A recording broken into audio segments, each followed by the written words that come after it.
Welcome to day 3 of our factoring polynomials unit. Today we're going to be factoring quadratic trinomials. And today is kind of a choose your own adventure day. So there are going to be 2 different methods to do this that are going to give you the same result. But we're going to start with the basics. So a quadratic trinomial quadratic means that our degree is 2. Trinomial means that our number of terms is 3. So a quadratic trinomial would look like 706x squared minus 4x plus 2. We have 3 terms, so it's a trinomial. My highest exponent is 2, so it's quadratic. So if we are trying to factor this trinomial, none of the methods we've used so far would be very helpful. So I could start by factoring a GCF out of all of these. I could divide all of these by 2. And that would give me 2 times 3x squared minus 2x plus 1. Okay, so that was a little bit helpful. But now on the inside here, I have a quadratic polynomial that can still be factored. We just haven't learned a way to factor that yet. So today we're going to be learning how to factor something that looks like this, that has 3 terms and a degree of 2. So let's take a jump back to multiplying real quick. If I was multiplying the expressions 3x plus 2 times x minus 4.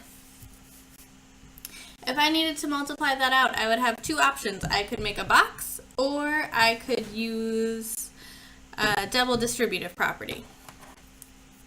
If I chose to distribute. Oh, that marker's super dead. Alright, that's better. If I chose to distribute, I would be multiplying 3x times x, so that would give me 3x squared. 3x times negative 4 gives me negative 12x. And then I would distribute positive 2. 2 times x gives me 2x. 2 times negative 4 gives me negative 8. From here, I would need to combine my like terms, so these 2 guys in the center. So I would end up with 3x squared minus 10x minus 8. All of my markers are dead. This is terrible. So when we've been factoring, we've been trying to... nope, not going to work. We've been going backwards. We're not starting with a multiplication problem anymore. We're starting with the answer, and we're trying to get back up to what the multiplication problem was that we started with. We're going this way now.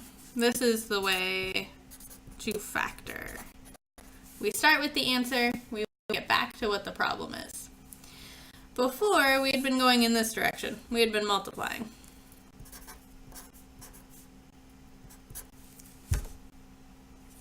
So these same steps that we went through where we had to distribute, we ended up with these 4 terms with the 2 like terms in the center. We're going to be going backwards. So we're going to be starting with a problem that looks like this and trying to figure out what the multiplication problem would have looked like. What were these numbers in the center that got combined? How did I end up with a negative 8 at the end? Where did this 3x squared come from? So here's the choose your own adventure part. You can either, if you were in to the box method, there is a way to factor these problems using the box method, where we'll end up with the answer on the inside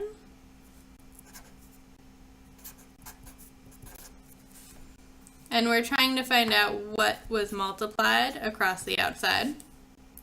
The other option is if you were into factoring by grouping, we can do these problems by grouping, where I would look at each half of this problem separately and factor it.